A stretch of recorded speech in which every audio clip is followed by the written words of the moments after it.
Que no hay porque no voy a perder el tiempo hablando de Dualde. Dualde no tiene nada para ofrecerle a la sociedad. En las encuestas, en la consideración de la opinión pública no existe, no va a existir en ninguna encuesta, no voy a hablar yo de Dualde, que diga lo que quiera, no me tiene sin cuidado eso. ¿Y cómo estamos hoy? ¿Cómo está la Argentina hoy?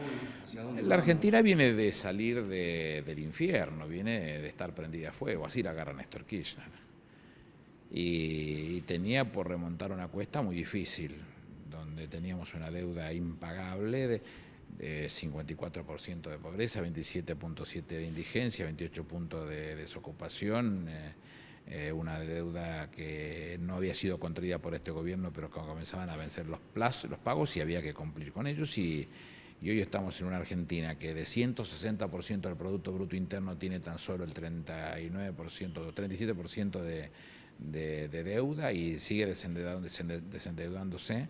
Prácticamente resolvió todos sus problemas del default, falta solamente resolver el Club de París y no estamos muy lejos, el ministro está trabajando en consecuencia y la pobreza está orillando un dígito y la indigencia prácticamente se está extinguiendo con la asignación universal por hijo. La desocupación está en 7 puntos y pico, todavía falta seguir reduciendo en desocupación, en pobreza, pero vamos creciendo, generando demanda agregada, aumenta el consumo, multiplica las posibilidades de colocación de productos argentinos en el exterior, apostamos a una Argentina que no sea el granero, sino que sea el granero que exporta valor agregado de nuestra gente, y eso nos está dando un resultado muy positivo que se ve en el mundo. De seguir este camino podemos llegar a pensar para nuestros nietos, hijos, una Argentina con justicia social definitivamente. Es que la movilidad social ascendente que todos nosotros en algún momento supimos tener.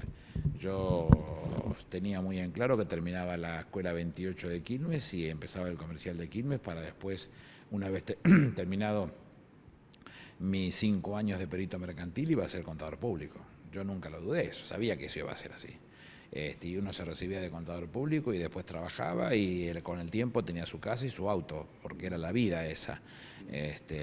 No sé si hoy a los hijos de los laburantes se les puede garantizar una cosa de esa característica. Mi vieja era portera en una escuela, mi viejo era mecánico de talla regional Quilmes. No sé si eso está todavía consolidado, pero vamos a ese punto, donde se garanticen que las desigualdades sean cada vez menos y donde se garantice que cada uno con su trabajo pueda aspirar a una propuesta seria y garantizada a sus hijos, en todas las condiciones, y eso es lo positivo. No estamos discutiendo específicamente en un área, cuando decimos nosotros en el segmento más pobre, porque es el que más sufre, porque es el que más rápido tiene que resolverse, para que deje de sufrir, pero después todos tienen que tener las mismas posibilidades para tratar de prosperar y desarrollarse, ¿no? En el 90 la gente, los laburantes, los desocupados se quejaban porque mi hijo iba a ser piquetero como mucho.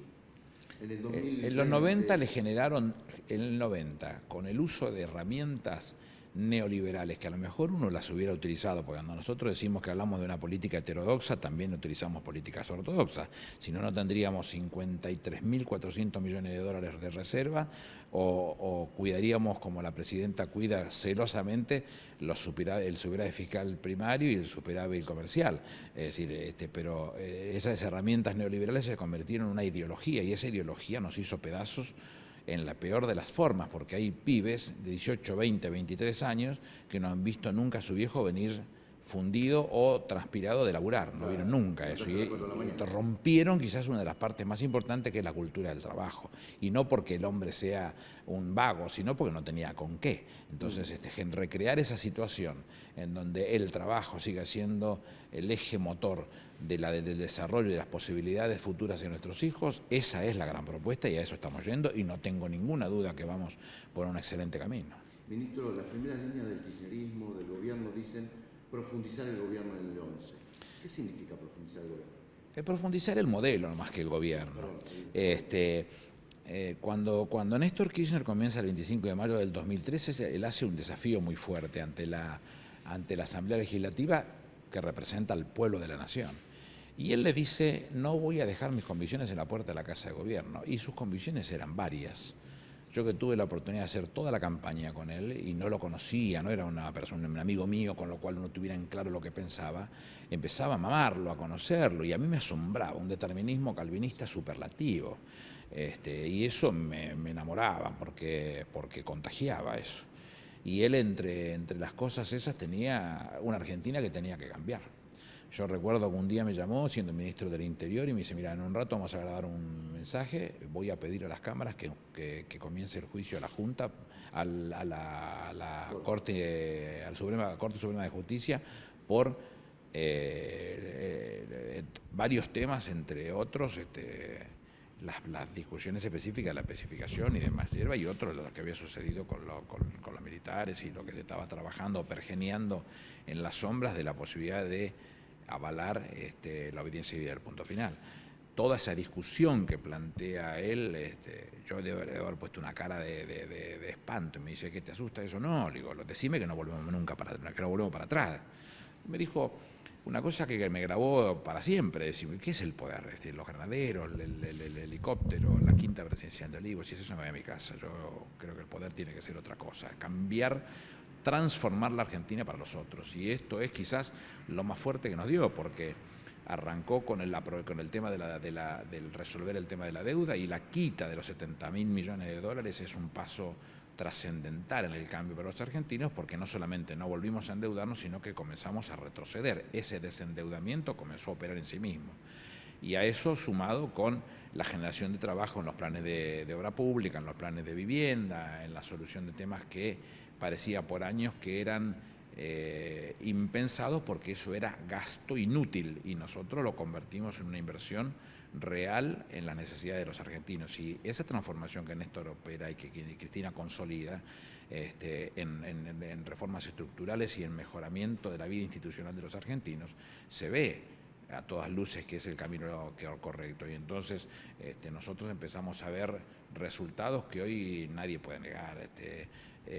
Broderson, conocido dirigente radical y economista, él lo dice con otra intención, pero él dice que de los últimos 80, 90 años, no sé cuál es el rango que toma, los mejores años fueron el 48, el 73 y el 2008. Sin embargo, el 2008 nos pasamos discutiendo de que era malo, de que era bueno, no sé qué cosa, pero él termina reconociendo cuáles son los 3 mejores años. Y el 2008 fue un año bárbaro. El 2008 se encalza con el 2009, que explota con Lehman Brothers el mundo. Europa tiene situaciones terribles con Portugal, con España, Irlanda y Grecia e Italia de pasarela. Y Estados Unidos en sí mismo tiene unos conflictos severos por resolver. Y sin embargo nosotros eso, con medidas contracíclicas, reconocido por Naciones Unidas, los segundos después de China, pusimos a la Argentina en un lugar fácil, no digo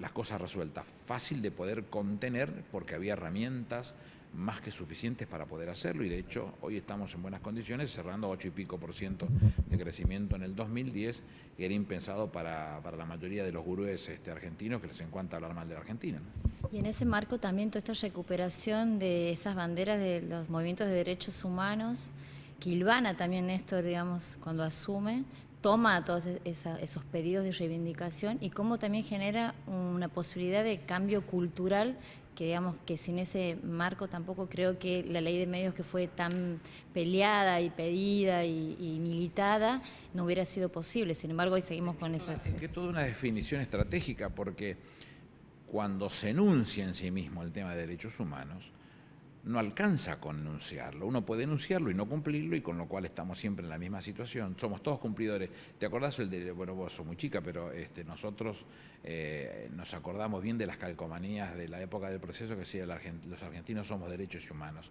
Era casi mofarse de algo que no se practicaba ni se concebía como tal. En cambio, se define una política que hoy el mundo reconoce, el respeto por los derechos humanos. Debemos tener condenas en la Corte Interamericana de Derechos Humanos, creo que son 3, 4 debe haber, y la mayoría de las soluciones han sido todas en la Comisión Interamericana de Derechos Humanos, donde los hechos se declaran admisibles, se pueden negociar cuando se declaran admisibles, y nosotros tenemos muchísimos casos en donde hemos resuelto las cosas sin que el hecho se declarara admisible por la Comisión Interamericana, porque tenemos un lema en la Argentina, a partir del gobierno de Néstor Kirchner, que dice que no se niega lo innegable. Si hay un problema de derechos humanos, ¿qué vamos a estar esperando que declaren admisible el caso? Si está el problema de derechos humanos, hay que resolverlo. Y eso es lo que hemos logrado imponer. Y cuando discutimos de derechos humanos, tiene dos patas esenciales. Uno es el derecho a la vida, y a la par del derecho a la vida, el derecho a la libertad de expresión. Entonces, en ese marco es como nace la ley de medios audiovisuales, porque tenemos que ubicarla de forma tal de que todo el mundo tenga derecho a expresar su verdad relativa. Y la expresión de su verdad relativa es la que le va a garantizar a la sociedad elegir el rumbo que quiere tomar, y que nadie le diga lo que tiene que tener o cómo tiene que pensar y se lo den masticado como si fuese un pajarito. Las cosas así no son más en la Argentina. Una reforma de impuestos y la discusión de las ganancias, empresarios, trabajadores y el famoso 50-50, ¿se podrá dar en el 2011? Se va dando porque la Argentina tiene más de 2.000 convenios colectivos de trabajo, y el convenio colectivo sienta a la mesa al empleador y al trabajador y discuten las formas del trabajo y la remuneración por ese trabajo. Y hay elementos de sobra para discutir ese tema. Por supuesto que las convenciones colectivas, las primeras convenciones colectivas que venían de la Argentina prendida a fuego, donde se puso en riesgo 150 años de construcción política, eran de un color, y cuando más se crece, mejor color va tomando. Entonces, algunos que temen a esa situación, y yo creo que es exactamente al revés, uno no debe temerle a esa situación, son las fricciones o la lógica situación que genera el crecimiento. Tiene su propia temática, su propia discusión, que no se tiene que temer.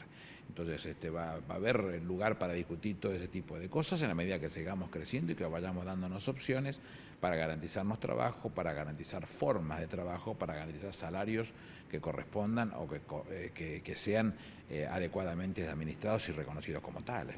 Los empresarios del campo tuvieron otro año 2010 de ganancias y hoy hay un nuevo plan de protestas. Pero no son los empresarios, son los dirigentes que dicen representar a los empresarios. El chacarero piensa de otra manera, y sabe el chacarero que ha habido políticas públicas de sobra en respecto al segmento que ellos representan dentro de la economía de los argentinos, y la necesidad de contar con esa propuesta para adelante. Vos recordás que nos decían, vamos a tener que importar carne, vamos a tener que importar leche, vamos a tener que importar trigo. Ninguna de esas cosas sucedieron. Nos mintió Boyolcati cada vez que tuvo ganas.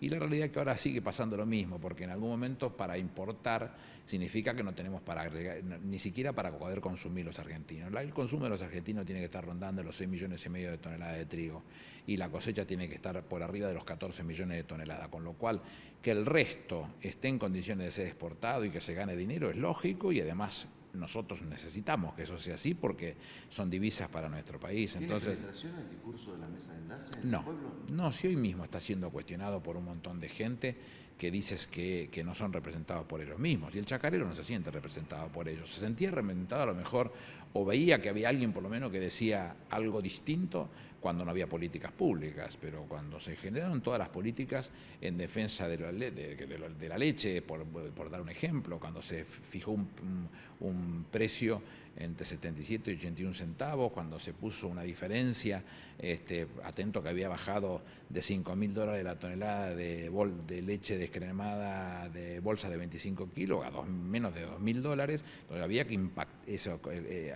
absorberlo y no permitir que el impacto lastimara a la industria, y eso se consiguió trabajando en conjunto, normalmente con los pequeños, que son los que más daño se le produce. Y en este caso lo mismo, lo que el ministro de Agricultura lanza es un préstamo que es de 1 millón de toneladas en el Banco Nación, que le permite al pequeño productor, que es el que tiene que salir a pagar lo solicitado en algún momento para poder plantar y cosechar, y no tener que vender de la peor manera porque necesita la plata para pagar. Se hace de los dineros, cancela lo que tiene que cancelar, espera el buen momento, vende en buenas condiciones y se paga el préstamo y se queda con la diferencia. Entonces, esta es la necesidad de seguir creciendo.